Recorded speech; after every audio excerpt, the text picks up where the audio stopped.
Hello, this is Miss Christina. How are you today?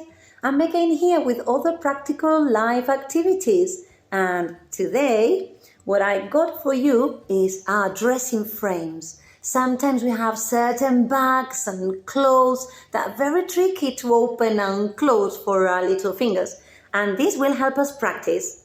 So, I'm going to show you closer, but the idea is that we open these, all of them, and practice over and over again, and then close them back again when we're finished. And of course, after our work, we'll put it away on our special place for playing. So these are called our dressing frames, and these ones that we have here today are quite fiddly, but we normally always find them in our rucksacks. So it's really important that we practice them, especially before we come to school. And we say bye-bye to daddy or mommy or whoever is dropping us off. So, practice, practice. Snappy fingers. Okay, I'll show you now closer how to do them.